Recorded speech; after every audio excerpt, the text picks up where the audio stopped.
ಟಿವಿ9 ಡಿಜಿಟಲ್ಗೆ ಸ್ವಾಗತ. ನಾನು ಅವಿನಾಶ್ ಶಿವನ್. ಈ ಬಾರಿ IPL ಕ್ಲೈಮ್ಯಾಕ್ಸ್ ಹಂತಕ್ಕೆ ಬಂದು ನಿಂತಿದೆ. ಯಾರೂ ಕೂಡ ನಿರೀಕ್ಷೆ ಮಾಡದ ಹಾಗೆ RCB ಪ್ಲೇ ಆಫ್ಗೆ ಬಂದಿದೆ. ಹಾಗಾದ್ರೆ RCB ಈಗ ಮುಂದಿನ ಪಂದ್ಯದಲ್ಲಿ ಎಲಿಮಿನೇಟರ್ ಅಲ್ಲಿ ಯಾರನ್ನ ಆಡ್ತಾರೆ ಅಂತ ನೋಡೋದಾದ್ರೆ ರಾಜಸ್ಥಾನ್ ರಾಯಲ್ಸ್ ನಿನ್ನೆ ಆಡಿದಂತ ಪಂದ್ಯಗಳು, ಮೊದಲ ಪಂದ್ಯ SRH ಗೆಲ್ತು, ಅದು ಕೂಡ ಒಳ್ಳೆ ಒಂದು ಡಿಫರೆನ್ಸ್ ಅಲ್ಲೇ ಗೆದ್ದಿದ್ದಾರೆ. ಹಾಗಾಗಿ ಆ ಒಂದು ಪಾಯಿಂಟ್ ನ ಜೊತೆಗೆ ಟಾಪ್ 2ಗೆ SRH ಬಂದಿದೆ. ಏನು RR ಟಾಪ್ 2 ಹೋಗುವಂತ ಚಾನ್ಸಸ್ ಇತ್ತು, ಆದರೆ ಮಳೆಯ ಕಾರಣ ನಿನ್ನೆ ಪಂದ್ಯ ಆಗಲಿಲ್ಲ. ಆ ಕಾರಣಕ್ಕೆ ರಾಜಸ್ಥಾನ ಟಾಪ್ 3 ಅಲ್ಲೇ ಉಳ್ಕೊಂಡಿದೆ. 1 ಪಾಯಿಂಟ್ ಶೇರ್ ಆಯಿತು. ಆದರೂ ಕೂಡ ರನ್ ರೇಟ್ ಆಧಾರದ ಮೇಲೆ 0.2 ಇದೆ RR ನ ರನ್ ರೇಟ್, 0.4 SRH ನ ರನ್ ರೇಟ್ ಇರೋದ್ರಿಂದ ಅವರು ಟಾಪ್ 2 ಆಗಿ ಉಳಿತಾರೆ. ಸೊ ಈಗ ಪಿಕ್ಚರ್ ಕ್ಲಿಯರ್ ಆಗಿದೆ. ಮೊದಲ ಒಂದು ಏನು ಕ್ವಾಲಿಫೈಯರ್ ಇದೆ, ಅದರಲ್ಲಿ KKR ಹಾಗೇನೆ SRH ನಾಳೆ ಪಂದ್ಯವನ್ನು ಆಡ್ತಾರೆ. ಹಾಗೆ ಎಲಿಮಿನೇಟರ್ ಪಂದ್ಯದಲ್ಲಿ RCB ಮತ್ತು ರಾಜಸ್ಥಾನ್, RCBಯ ಎದುರಾಳಿ ರಾಜಸ್ಥಾನ್ ಆಗಿದೆ. ಹಾಗಾದ್ರೆ RCBಯ ಮುಂದಿನ ಈ ಎಲಿಮಿನೇಟರ್ ಪಂದ್ಯ ಎಷ್ಟು ಟಫ್ ಆಗಿರುತ್ತೆ, ಯಾಕಂದ್ರೆ ನಾವಿನ್ನು 3 ಪಂದ್ಯ ಗೆದ್ರೆ ಸಾಕು, ನಾವು ಕಪ್ಪನ್ನು ಗೆಲ್ಬೋದು. ಈಗಾಗಲೇ 6 ಪಂದ್ಯಗಳನ್ನು ಸತತವಾಗಿ RCB ಗೆದ್ಕೊಂಡು ಬಂದಿದೆ. ಹೇಗಿರೋದು 3 ಮೆಟ್ಲು, ಅದನ್ನೇನಾದರೂ ಏರ್ಬಿಟ್ರೆ RCB ಚೊಚ್ಚಲ ಚಾಂಪಿಯನ್ ಆಗುತ್ತೆ. ಹಾಗಾದ್ರೆ RR ಮುಂದಿನ ನಮ್ಮ ಎದುರಾಳಿ ಇರೋದು RR. ಸೊ RR ನ ಜೊತೆಗೆ ಏನು ಪ್ಲಸ್ ಪಾಯಿಂಟ್ ಇದೆ ಅಂತ ನೋಡೋದಾದ್ರೆ, ನಾವು ಈಗಾಗಲೇ 6 ಪಂದ್ಯಗಳನ್ನು RCB ಗೆದ್ಕೊಂಡು ಬಂದಿದೆ. ಆದರೆ RR ಕಳೆದ 4 ಪಂದ್ಯಗಳನ್ನು ಕೂಡ ಸೋತಿದೆ.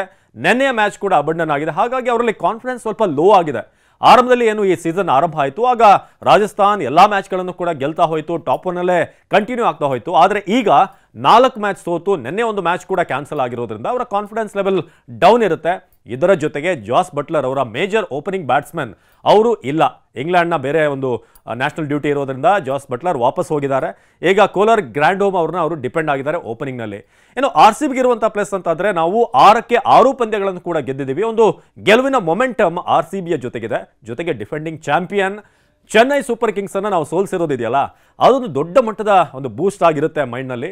ಸೊ ಆ ಕಾರಣಕ್ಕೆ ನಾವು ಮುಂದಿನ ಪಂದ್ಯ RR ವಿರುದ್ಧ 22ನೇ ತಾರೀಕು ನಾವು ಆಡ್ತಾ ಇದ್ದೀವಿ.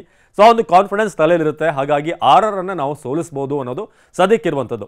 ಆದರೆ RCB ಕೆಲವೊಂದಷ್ಟು ಕಡೆ ಗಮನ ಹರಿಸಬೇಕಾಗುತ್ತೆ. ನಮ್ಮ ಬ್ಯಾಟಿಂಗ್ ಚೆನ್ನಾಗಿ ಕ್ಲಿಕ್ ಆಗಿದೆ. ಡೂಪ್ಲೆಸಿ, ಕೊಹ್ಲಿ, ಹಾಗೇನೆ ಪಟಿದಾರ್ ಇರ್ಬೋದು, ಏನು ಗ್ರೀನ್ ಕೂಡ ಕಳೆದ ಮ್ಯಾಚ್ನಲ್ಲಿ ಚೆನ್ನಾಗಿ ಆಡಿದ್ದಾರೆ. ಏನು DK ಅವ್ರ ಜೊತೆಗೆ ಮ್ಯಾಕ್ಸ್ವೆಲ್ ಕೂಡ ಲಾಸ್ಟ್ ಮ್ಯಾಚಲ್ಲಿ ಚೆನ್ನಾಗಿ ಆಡಿರೋದ್ರಿಂದ ಆ ಒಂದು ಲೈನಪ್ ಚೆನ್ನಾಗಿ ಸೆಟ್ ಆಗಿದೆ. ಜೊತೆಗೆ ಲಾಂಬ್ರಾರ್ ಕೂಡ ಕ್ಲಿಕ್ ಆದರೆ ನಮ್ಮ ಟಾಪ್ 7 ಬ್ಯಾಟ್ಸ್ಮನ್ಗಳು ಕೂಡ ಒಳ್ಳೆ ಫಾರ್ಮ್ನಲ್ಲಿ ಇರ್ತಾರೆ ಅಂತ ಅನಿಸುತ್ತೆ, ಯಾಕಂದರೆ ಈಗಿನ ಮೊಮೆಂಟಮ್ ನೋಡಿದ್ರೆ. ಸೊ ಅದಾದಮೇಲೆ ಬೌಲಿಂಗ್ ವಿಚಾರಕ್ಕೆ ಬರೋದಾದರೆ, ಸಿರಾಜ್ ಇನ್ನೂ ಕೂಡ ಒಂದು ಕನ್ಸಿಸ್ಟೆನ್ಸಿ ಕಂಡು ಬರ್ತಾ ಇಲ್ಲ. ನಮ್ಮ ಟೆನ್ಷನ್ ಯಾವಾಗಲೂ ಕೂಡ ಕಳೆದ ಎಲ್ಲ ಸೀಸನ್ಗಳಲ್ಲೂ ಕೂಡ ಇರುವಂಥದ್ದು ಬೌಲಿಂಗ್ ಡಿಪಾರ್ಟ್ಮೆಂಟ್ನಲ್ಲೇ. ಸೊ ಏನಾದರೂ ಸಿರಾಜ್ ಎಲಿಮಿನೇಟರ್ ಅಥವಾ ಈ ಒಂದು ಪ್ಲೇ ಆಫ್ ಸಂದರ್ಭದಲ್ಲಿ ಕೈ ಹಿಡಿದ್ರೆ ಖಂಡಿತ ಸಿರಾಜ್ ಜೊತೆಗೆ ಯಶ್ ದಯಾಳ್ ಕಳೆದ ಮ್ಯಾಚ್ನಲ್ಲಿ ಒಂದು ಕೊನೆ ಓವರ್ನ ಮಾಡಿದಂಥ ಬೌಲರ್. ಸೊ ಬೌಲಿಂಗ್ ಇನ್ನೂ ಸ್ಟ್ರೆಂತ್ ಆಗುತ್ತೆ. ಕರಣ್ ಶರ್ಮಾ ಒಬ್ಬ ಲೀಡ್ ಸ್ಪಿನ್ನರ್ ಆಗಿರುವಂಥವ್ರು ಇನ್ನೂ ಚೆನ್ನಾಗಿ ಬೌಲಿಂಗ್ ಮಾಡಬೇಕಾಗುತ್ತೆ, ಯಾಕಂದರೆ ಜವಾಬ್ದಾರಿಯನ್ನು ಹೆಚ್ಚಾಗಿ ಸೀನಿಯರ್ಸ್ಗಳು ನಿಭಾಯಿಸಬೇಕಾಗುತ್ತೆ. ಇನ್ನು ಸ್ವಪ್ನಿಲ್ ಬಂದ ಮೇಲೆ RCB ಎಲ್ಲೋ ಒಂದು ಕಡೆ ಫಾರ್ಚೂನ್ಸ್ ಚೇಂಜ್ ಆಗಿದೆ. ಯಾವಾಗ ಸ್ವಪ್ನಿಲ್ ಒಳಗೆ ಬಂದರು, ಅದಾದಮೇಲೆ RCB ಗೆಲುವಿನ ಲಯಕ್ಕೆ ವಾಪಸ್ಸಾಗಿದೆ. ಸೊ ಬೌಲಿಂಗ್ ನಮ್ಮ ಮೇಜರ್ ಕನ್ಸರ್ನ್ RR ವಿರುದ್ಧ, ಯಾಕಂದರೆ ಲಾಸ್ಟ್ ಮ್ಯಾಚ್ನಲ್ಲಿ ನಾವು ಆಡಿದ್ದು 183 ರನ್ ಗಳಿಸಿತ್ತು RCB. ಅಂದರೆ ನಾವು ಲೀಗ್ ಹಂತದಲ್ಲಿ ಆಡಿದಾಗ ರಾಜಸ್ಥಾನ್ ವಿರುದ್ಧ ಆವತ್ತು ನೆನಪಿರ್ಬೋದು, ವಿರಾಟ್ ಕೊಹ್ಲಿ 113 ರನ್ ಗಳಿಸಿದ್ರು. ಆದರೂ ಕೂಡ ಆ 183 ರನ್ ಇದೆಯಲ್ಲ, ಅದು ಸಾಕಾಗಲಿಲ್ಲ. ಅದನ್ನು ರಾಜಸ್ಥಾನ್ ಚೇಸ್ ಮಾಡಿತ್ತು, ಕೊನೆ ಓವರ್ನಲ್ಲಿ ಚೇಸ್ ಮಾಡಿತ್ತು. ಆವತ್ತು ಬಟ್ಲರ್ ಸೆಂಚುರಿ ಹೊಡೆದಿದ್ರು. ಆದರೆ ಈ ಬಾರಿ ಈ ಮ್ಯಾಚ್ನಲ್ಲಿ ಜಾಸ್ ಬಟ್ಲರ್ ಇಲ್ಲ. ಸೊ ಅದು ಒಂದು ಅಡ್ವಾಂಟೇಜ್ ಇದ್ದೇ ಇರುತ್ತೆ RCBಗೆ. ಸೊ ಈ ಬಾರಿ ಅಹಮದಾಬಾದ್ನಲ್ಲಿ ನಡೀತಿರುವಂಥ ಮ್ಯಾಚ್ ಇದು. ಎಲಿಮಿನೇಟರ್ ನಡೆಯೋದು ಗುಜರಾತ್ನ ಅಹಮದಾಬಾದ್ನಲ್ಲಿ. ಹಾಗಾಗಿ ಅಹಮದಾಬಾದ್ ಪಿಚ್ ಹೇಗಿದೆ ಅಂದರೆ ಒಂದು high scoring pitch. Last time GTಯಲ್ಲಿ ಆಡಿದಾಗ 230 ರನ್ ಗಳಿಸಿದ್ರು. ಹಾಗಾಗಿ ನಾಡಿದ್ದು ಕೂಡ ಟಾಸ್ ಭಾಳ ಕ್ರೂಷಿಯಲ್ ಆಗುತ್ತೆ. ಒಂದು ದೊಡ್ಡ ಸ್ಕೋರನ್ನು RCB ಏನಾದರೂ CSK ಮೇಲೆ ಹೇಗೆ ಅವರು 200+ ರನ್ನನ್ನು ಗಳಿಸಿದ್ರು, ಸೊ ಅದನ್ನು ಏನಾದರೂ 218 ಗಳಿಸಿದ್ರು, ಅದೇ ರೀತಿಯಾಗಿ ಒಂದು ದೊಡ್ಡ ಸ್ಕೋರನ್ನು ಏನಾದರೂ ಇವರ ಮುಂದೆ ಇಟ್ಟರೆ, ರಾಜಸ್ಥಾನ್ ಮುಂದೆ ಇಟ್ಟರೆ ಖಂಡಿತ ನಮಗೆ ಗೆಲುವು ಸಾಧ್ಯ ಆಗುತ್ತೆ. ಹಾಗಾಗಿ ಇದೊಂದು 200+ ಮ್ಯಾಚ್ ಆಗುವಂಥ ಎಲ್ಲ ಚಾನ್ಸಸ್ ಕೂಡ ಇದೆ.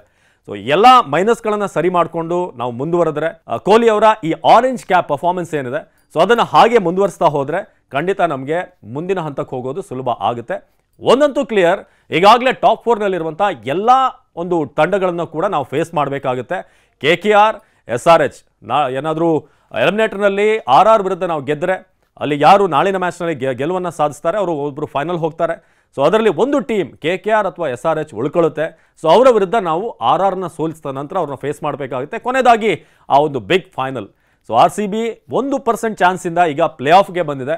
ಸೊ ಖಂಡಿತ ಮುಂದಿನ ಹಾದಿ ಇನ್ನಷ್ಟು ಚಾಲೆಂಜಿಂಗ್ ಆಗಿರುತ್ತೆ. ಬಟ್ ಇವನ್ RCBಗೆ ಇರುವಂಥ 6 ಪಂದ್ಯಗಳನ್ನು ಗೆದ್ದಿರುವಂಥ ಕಾನ್ಫಿಡೆನ್ಸ್ ಇದೆಯಲ್ಲ, ಅದು ಖಂಡಿತ RR ವಿರುದ್ಧ ವರ್ಕೌಟ್ ಆಗುತ್ತೆ. ಅವ್ರನ್ನ ಸೋಲಿಸಿ ನಾವು ಮುಂದಿನ ಹಂತಕ್ಕೆ ಹೋಗ್ತೀವಿ, ಕಪ್ಪನ್ನು ಕೂಡ ಗೆಲ್ತೀವಿ ಅನ್ನೋ ವಿಶ್ವಾಸ ಈಗ ಆಟಗಾರರಿಗೂ ಇದೆ, ಅಭಿಮಾನಿಗಳಿಗೂ ಕೂಡ ಇದೆ.